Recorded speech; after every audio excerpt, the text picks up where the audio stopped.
warahmatullahi wabarakatuh. Selamat pagi, salam sejahtera bagi kita semua. Yang terhormat kepada Ibu Dia Qurratul A'yun, MPD, selaku dosen pengampu mata kuliah pembelajaran TIK SD, dan yang terhormat teman-teman kelas 5A yang berbahagia. Alhamdulillahirrabbilalamin, kita masih diberikan kesehatan dan juga kesempatan untuk melaksanakan diskusi pembelajaran TIK SD pada pagi hari ini. Perkenalkan, saya Siti Nurrohmah, NIM 025, yang akan memimpin jalannya diskusi tentang materi metode pembelajaran TIK SD berbasis simulasi pembelajaran SD pagi hari ini. Baik teman-teman, selanjutnya izinkan saya untuk memperkenalkan anggota dari kelompok 2 yang akan memaparkan materi pada pagi hari ini, yaitu ada Ita Tri Astuti NIM 014, Rofilah Rohadatul Aisy NIM 020, Siti Nurrohmah NIM 025, Siti Nurholizah NIM 033, dan juga Mohfarai Bahdar NIM 0010471 51419068. Selanjutnya, untuk penyampaian materi akan disampaikan oleh pemateri. Kepada pemateri yang akan menyampaikan materinya, saya persilahkan. Nah, untuk materi yang pertama yaitu tentang pengertian metode simulasi. Metode simulasi pada dasarnya merupakan salah satu strategi pembelajaran yang bertujuan untuk memberikan pengalaman belajar yang lebih konkret melalui penciptaan tiruan-tiruan bentuk pengalaman yang mendekati suasana sebenarnya dan berlangsung dalam suasana yang tanpa resiko. Metode simulasi adalah metode CPI yang menampilkan materi pelajaran yang dikemas dalam bentuk simulasi-simulasi pembelajaran dalam bentuk animasi yang menjelaskan konten secara menarik, hidup, dan memadukan unsur teks, gambar, audio, gerak, dan paduan warna yang serasi dan harmonis. Tujuan dari penggunaan metode simulasi yang pertama yaitu melatih kemampuan tertentu yang bersifat praktis bagi kehidupan sehari-hari. Yang kedua, membantu mengembangkan sikap percaya diri peserta didik. Yang ketiga, mengembangkan persuasi dan komunikasi.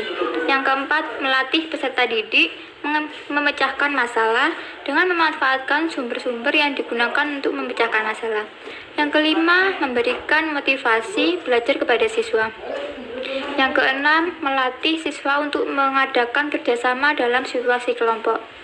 Yang ketujuh, menumbuhkan daya kreatif siswa. Yang terakhir yaitu melatih siswa untuk mengembangkan sikap toleransi. Nah, sekian pemaparan materi dari saya. Untuk materi selanjutnya, saya serahkan kepada pemateri berikutnya. Saya persilahkan. Baik teman-teman, di sini saya Siti Nurrohmah NIM 025. Di sini saya akan memaparkan sedikit mengenai tahapan dalam mengembangkan simulasi komputer. Nah, jadi dalam mengembangkan simulasi komputer ini perlu melalui beberapa tahapan. Di antaranya yang pertama yaitu memahami sistem yang akan disimulasikan. Nah, jadi sebagai seorang pengembang atau peneliti tentunya harus mengetahui cara kerja sistem tersebut. Nah, apabila pengembang atau peneliti tersebut tidak mengetahui bagaimana cara kerja sistem, nah di sini peneliti dapat meminta bantuan dari para ahli yang ahli dalam bidang tersebut. Nah, biasanya dalam tahapan ini baik data masukan maupun pengeluaran, kemudian variabel dan juga parameternya itu masih dalam bentuk simbol-simbol. Selanjutnya pada tahap yang kedua yaitu adalah mengembangkan model matematika dari sistem. Nah, jadi setelah pengembang mengetahui cara kerja sistem yang akan disimulasikan pada tahap sebelumnya, kemudian pada tahap ini akan dilanjutkan untuk menformulasikan model matematika dari sistem. Nah, untuk model matematika yang digunakan sendiri biasanya adalah berupa diferensial, kemudian persamaan aljabar linier, dan lain sebagainya. Baik teman-teman, selanjutnya tahap yang ketiga yaitu adalah mengembangkan model matematika untuk simulasi. Nah, jadi pada tahap ini digunakan untuk menyederhanakan model yang telah dibuat sebelumnya. Nah, jadi dalam mengembangkan model ini biasanya peneliti akan menggunakan model flowchart. Nah, tujuannya adalah untuk memerinci tahapan program yang akan disimulasikan. Selanjutnya pada tahap yang keempat yaitu adalah membuat program atau software komputer. Nah, di sini berdasarkan tahapan sebelumnya yaitu adalah mengembangkan model matematika untuk simulasi yang biasanya menggunakan model flowchart.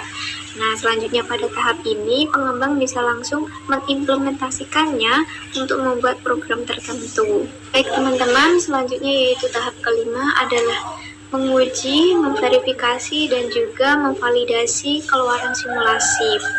Nah, pada tahap ini pengujian dilakukan untuk menguji subsistem dari simulasi yang telah dibuat. Kemudian setelah melalui tahap pengujian akan dilanjutkan dengan tahap memverifikasi. Nah, di sini gunanya verifikasi adalah untuk membuktikan bahwa hasil dari implementasi program simulasi sudah sesuai dengan model yang telah ditentukan. Nah, berikutnya setelah melalui tahap pengujian dan juga verifikasi, dilanjutkan dengan tahap validasi. Nah, pada tahap validasi ini dilakukan dengan melakukan perbandingan antara hasil keluaran simulasi dengan data yang diambil dari sistem nyata. Selanjutnya tahap yang keenam atau tahap yang terakhir yaitu adalah menggunakan program simulasi untuk tujuan tertentu. Nah, jadi setelah program simulasi sudah jadi, maka akan digunakan sesuai dengan tujuan yang telah ditentukan sebelumnya. Nah, dalam hal ini, secara umum tujuan penggunaan simulasi ada 3, yaitu yang pertama adalah untuk mempelajari perilaku atau behavior system, kemudian yang kedua yaitu untuk pelatihan atau training, dan yang ketiga yaitu untuk hiburan atau permainan. Baik, terima kasih. Sekian pemaparan materi terkait tahapan mengembangkan simulasi komputer dari saya. Kurang dan lebihnya saya mohon maaf. Untuk materi berikutnya akan dipaparkan oleh pemateri berikutnya. Terima kasih. Perkenalkan, nama saya Siti Nurhaliza, NIM 033, Fakultas Ilmu Pendidikan, Prodi PGSD Universitas Trunojoyo, Madura. Baik, di sini saya akan mempresentasikan materi selanjutnya yaitu tentang penerapan simulasi TIK. Di sini ada 7 penerapan simulasi TIK. Yang pertama, menyampaikan tujuan pembelajaran yang akan dicapai. Penyusunan tujuan pembelajaran serta penyampaiannya sangatlah penting dalam rangkaian pengembangan desain pembelajaran. Tanpa tujuan pembelajaran yang jelas, pembelajaran akan menjadi kegiatan tanpa arah dan tidak terkontrol dengan baik oleh seorang guru. Menyampaikan tujuan pembelajaran ketika kegiatan belajar mengajar berlangsung adalah untuk memudahkan guru dalam mengkomunikasikan maksud dari kegiatan belajar mengajar kepada siswa, sehingga pembelajaran yang akan dilaksanakan akan sesuai dengan tujuan yang akan dicapainya. Kemudian yang kedua adalah mempersiapkan alat atau media pembelajaran yang akan digunakan. Pada pembelajaran teknologi informasi komunikasi, sangatlah penting perangkat-perangkat elektronik atau media pembelajaran yang akan membantu proses belajar mengajar.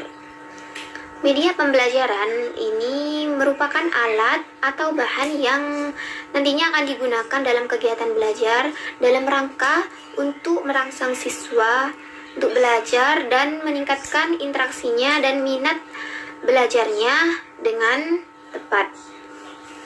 Perangkat elektronik yang biasanya digunakan di sekolah dasar diantaranya seperti laptop atau komputer, LCD atau proyektor. Selanjutnya yang nomor 3 adalah menampilkan video simulasi sesuai materi pembelajaran. Kemudian guru nanti akan menampilkan video simulasi untuk dijadikan sebagai contoh sebelum melakukan praktek. Kemudian video simulasi yang diberikan kepada peserta didik itu pastinya disesuaikan dengan materi yang akan dipelajari. Video simulasi dapat memudahkan guru dalam memberikan materi belajar kepada peserta didiknya, sehingga guru bisa mengefektifkan waktu belajar mengajarnya. Kemudian, nomor 4 adalah siswa mempraktikkan simulasi yang telah ditayangkan dan menanyakan materi yang belum dipahami. Nah, di sini peserta didik mulai melakukan sesuai dengan simulasi yang telah ditayangkan, sesuai dengan arahan guru. Kemudian peserta didik mempraktekkan simulasinya tahap demi tahap. Kemudian guru bisa merangsang peserta didik untuk bertanya jika ada materi yang belum dipahami oleh peserta didik. Selanjutnya, yang kelima adalah guru menjawab pertanyaan yang belum bisa dipahami secara lisan. Nah, di sini secara lisan guru mulai menjelaskan dan menjawab pertanyaan peserta didik yang belum bisa mereka pahami. Kemudian yang keenam, siswa melanjutkan praktek sesuai dengan yang telah disimulasikan. Serta yang terakhir adalah guru mengoreksi hasil praktek siswa secara bergantian.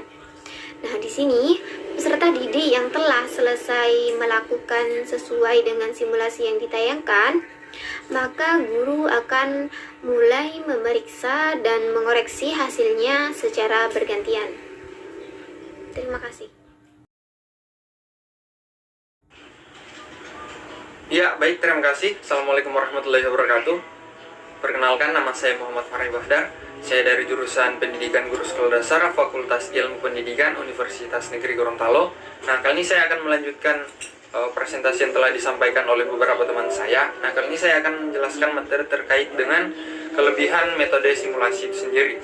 Nah, di sini yang pertama adalah siswa dapat melakukan interaksi sosial dan komunikasi dalam kelompoknya. Nah, yang kedua adalah aktivitas siswa cukup tinggi dalam pembelajaran sehingga terlibat langsung dalam pembelajaran itu sendiri. Nah, yang ketiga, manfaat dari metode simulasi ini sendiri adalah dapat membiasakan siswa untuk memahami permasalahan sosial itu sendiri. Nah, yang keempat adalah dapat membangkitkan imajinasi dari siswa-siswa itu sendiri. Nah, yang terakhir adalah membina hubungan komunikatif dan bekerja sama di dalam kelompok itu sendiri. Ya, kita masuk kepada kekurangan metode simulasi itu sendiri. Nah, di sini kekurangan yang pertama adalah relatif memerlukan waktu yang cukup banyak. Nah, yang kedua adalah sangat bergantung kepada aktivitas siswa-siswa itu sendiri. Nah, yang ketiga adalah cenderung memerlukan pemanfaatan sumber belajar itu sendiri. Nah, yang terakhir adalah banyaknya siswa yang kurang menyenangi sosiodrama sehingga sosiodrama tidak efektif. Nah, yang dimaksud dengan sosiodrama ini sendiri adalah metode belajar yang dimana metode belajar ini menggunakan drama kemasyarakatan sebagai media sendiri. Nah, terima kasih. Itu saja penjelasan saya terkait dengan kelebihan dan juga kekurangan metode simulasi. Selanjutnya saya kembalikan kepada moderator. Terima kasih. Perkenalkan, nama saya Rofila Rohadatul Aisy, NIM 020. Di sini saya akan menyampaikan materi tentang contoh penerapan pembelajaran TIK dengan menggunakan metode simulasi. Untuk KD-nya, mengenal teknologi informasi dan komunikasi secara sederhana. Tujuan pembelajarannya: 1. Siswa dapat menyebutkan alat-alat teknologi informasi dan komunikasi secara sederhana. 2. Siswa dapat mengetahui dan menyebutkan alat-alat komunikasi sehari-hari. 3. Siswa dapat mengetahui dan mempraktikkan cara kerja alat teknologi informasi dan komunikasi. Untuk materinya, alat-alat teknologi informasi dan komunikasi. Langkah-langkah pembelajarannya: kegiatan pendahuluan, guru menyapa siswa dan mengkondisikan kelas agar siap untuk belajar. Seorang siswa diminta untuk memimpin doa, guru menyampaikan tujuan pembelajaran, memotivasi peserta didik, dan melakukan absensi.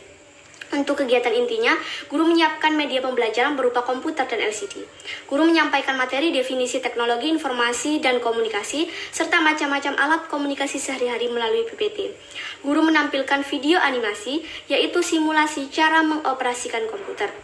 Siswa mempraktikkan simulasi yang telah ditayangkan secara bergantian, yaitu mengoperasikan komputer. Siswa diberi kesempatan untuk bertanya tentang apa yang belum dipahami. Guru menjawab pertanyaan siswa. Siswa melanjutkan praktik yang telah disimulasikan.